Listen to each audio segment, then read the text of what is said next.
सबसे पहले जोरदार नारों से आगाज करेंगे। जब तक सूरज चांद रहेगा, जब तक सूरज चांद रहेगा, डॉक्टर बी आर अम्बेडकर। मेरे साथ इस तरह से हाथ करें।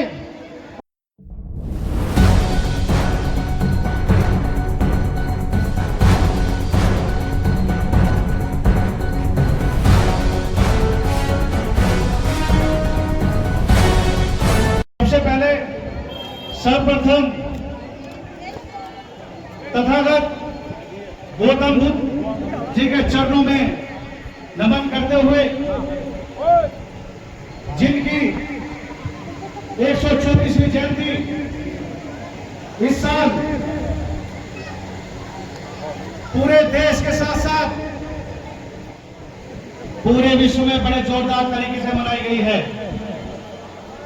और जब से बाबा साहब का जन्म हुआ है, बाबा साहब का जन्म किन स्थितियों में हुआ और किन परिस्थितियों में उन्होंने अपना जीवन यापन किया, आप लोगों के लिए बाबा साहब मरते दम तक संघर्ष करते रहे। किन के लिए? आप लोगों के लिए। आज जब हम बात करते हैं अपने महापुरुषों की, तो सर्वप्रथम ये जो फोटो आपको दिखाई दे रहा है, नीले कोट पैंट में और टाई में, इस महामानव के लिए आज सारी पार्टियां सब फोटो लिए फिर रहे हैं, सब बाबा साहब वाले हो गए हैं। क्यों हो गए हैं? क्योंकि वो जानते हैं कि यदि इस आदमी का, इस शख्स का फोटो लेके घूमेंगे तो इनसे जुड़ा जो समाज है वो हमसे जुड़ जाएगा। उनके अंदर क्या मानसिकता है वो आप लोग नहीं जानते। अभी 1 घंटे पहले मुकेश गौतम भाई एडवोकेट जी यहां पर आप लोगों को अपनी बात बता के गए। अपनी बातों में उन्होंने बताया कि किस तरीके से हमारे लोगों के साथ घटनाएं घट रही हैं। मैं समाजवादी पार्टी से जुड़ा हूं, मैं अपना प्रचार नहीं कर रहा है, केवल बात बताऊंगा। उस पार्टी ने मुझे प्रवक्ता बनाया हुआ, और मैं टीवी पे जब डिबेट होती है, दूसरी पार्टियों के नेता आते हैं तो उनके साथ बैठ के मैं अपनी बात रखता हूं। 3 दिन लगातार 3 दिन से सभी चैनलों पर जो आगरा में घटना घटी है, एक वाल्मीकि भाई की बारात चल रही थी, डीजे तेज आवाज में नहीं बज रहा था, डीजे पे गाना अपने समाज का बज रहा था, उससे कुछ लोग किलस गए और उसको बंधक बना के मारने की प्लानिंग चल पड़ी। वो तो औरतों ने उसको बचाकर उस मंडप में ले जाकर गेट बंद कर दिया। अगर वहां महिलाएं नहीं होती तो उस भाई को मौत के घाट उतार दे जाता। एक दलित कर्मचारी किसी के यहां नौकरी करता है, तनख्वाह मांगने पर उसको इतना पीटा जाता है कि मारते मारते आत्महत्या कर दिया जाता है। अपने फोन में आपको आंकड़े जो समाचार चैनलों पर चलाए जा रहे हैं उनको मैं आपको बताऊंगा। और आप लोगों की कमियों के कारण, आप लोगों की अखंडता न होने के कारण, आप लोगों के बटे होने के कारण वो समाज हर एक इस देश के राज्य में उन घटनाओं को आपके आंकड़े बता रहा हूं। ये देखिए, सीधा सीधा लिखा है, देश में दलितों का अत्याचार। ये मीडिया वाले भाई इधर को घुमा दे कैमरा। ये देखो, ये जयंती का प्रोग्राम है, लेकिन यहां पर समाज की एकजुटता का संदेश देना भी हमारा कर्तव्य है। और इसमें राज्यों के नाम भी आपको बताऊंगा और अत्याचारों के आंकड़े बताऊंगा, आप लोग सुन के दंग रह जाएंगे। और समिति की तरफ से ये अपील की गई है कि जो लोग जहां बैठे हुए हैं वहीं बैठे रहें, उनको नाश्ता आपकी सीट पर पहुंच जाएगा। साथियों, इधर गौर करने की बात है, आपको देख के और सुन के दंग हो जाएंगे। जो भगवा रंग के कपड़े पहन के समाज को जोड़ने की बात करते हैं, मंदिरों में घंटा बजा के कहते हैं कि प्रभु श्री राम सब पे आशीर्वाद बनाए रखे, उन्हीं के लोग उत्तर प्रदेश सबसे नंबर 1 है दलितों पर अत्याचार करने में।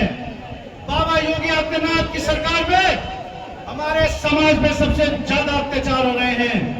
आज वो बुलडोजर नजर नहीं आ रही, क्या उन बुलडोजरों के डीजल ये खत्म हो गए? जब हमारे लोगों पर अत्याचार पड़े हैं तो वो लोग कहां गए? आंकड़े में समाज को बताने चाह रहा हूं। उत्तर प्रदेश में 15,368, राजस्थान में 8,352, मध्य प्रदेश में 7,733, बिहार में 6,509, उड़ीसा में 2,902, महाराष्ट्र में 2,743। साथियों, मेरा मकसद केवल यहाँ के समाज को एक संदेश देना है कि आप लोग किसी भी दल से जुड़े हो, किसी भी पार्टी से जुड़े हो, लेकिन जहां समाज की बात आए, जहां अपने बाबा साहब की बात आए, जहां मिशन की बात आए, वहां एक होकर संगठित होकर, जैसे आज हम लोग यहाँ बैठे हैं, भीम चौक की धरोहर पर बैठे हैं, वहां एकजुट होने का काम करें। वहां किसी से नाराजगी न रखें कि मैं तो उसका हूं, मैं तो इसका हूं, मैं फला चुनाऊ। यहाँ बाबा साहब के संगठन से जुड़े हुए लोग हैं, और यहाँ जो सम्मानित मंच में लोग बैठे हैं, शहर कमेटी से लोग आए हैं। और गजेंद्र भाई, आपको तो मैं सबसे हार्दिक शुभकामनाएं बधाई देता हूं कि आपके नेतृत्व में इतना अच्छा कार्यक्रम हुआ। आपने भीम बारात का आयोजन इसमें क्षेत्र में, मेरे ख्याल से देश में पहली बार हुआ।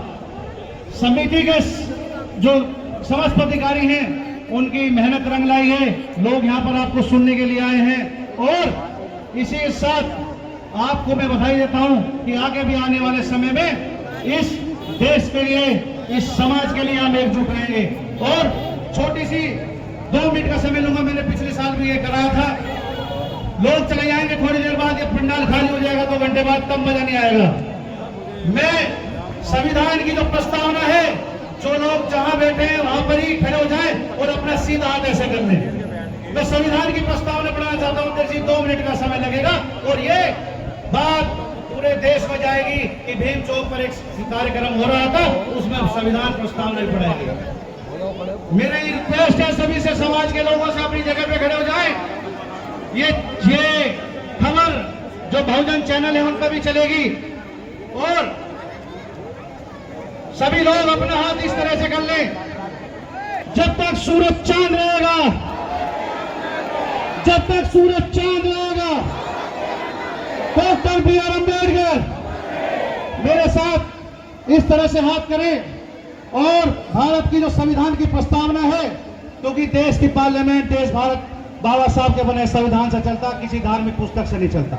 शुरुआत करेंगे हम भारत के लोग, भारत को एक संपूर्ण प्रमुख, संपन्न समाजवादी, पंचनिरपेक्ष, लोकतंत्रात्मक गणराज्य बनाने के लिए तथा उसके समस्त नागरिकों को सामाजिक, आर्थिक और राजनीतिक न्याय,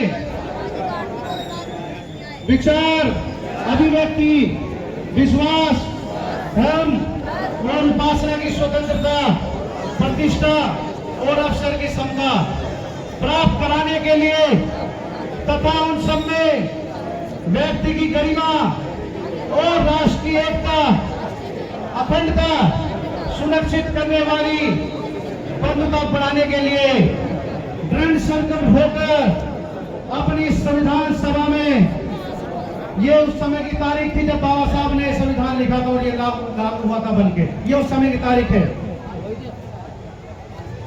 आज तारीख 26 नवंबर 1949 को एकत्र द्वारा इस संविधान को अंगीकृत अधिनियम को निर्मित करते हैं। ठीक है, ये संविधान की प्रस्तावना है, इसको समय समय पर अपने बच्चों को पढ़ाते रहें और सिखाते रहें कि इस देश में जब तक बाबा साहब का कानून रहेगा, बाबा साहब का संविधान रहेगा, हमारी बेटियां बहन सुरक्षित रहेंगे, हमारा समाज सुरक्षित रहेगा। एकजुट होकर हमेशा रहें। इसी के साथ अपने शब्दों को विराम देता हूं, और सभी जो हमारे अतिथि है उनके लिए एक बार जोरदार तालियां जय भीम के साथ।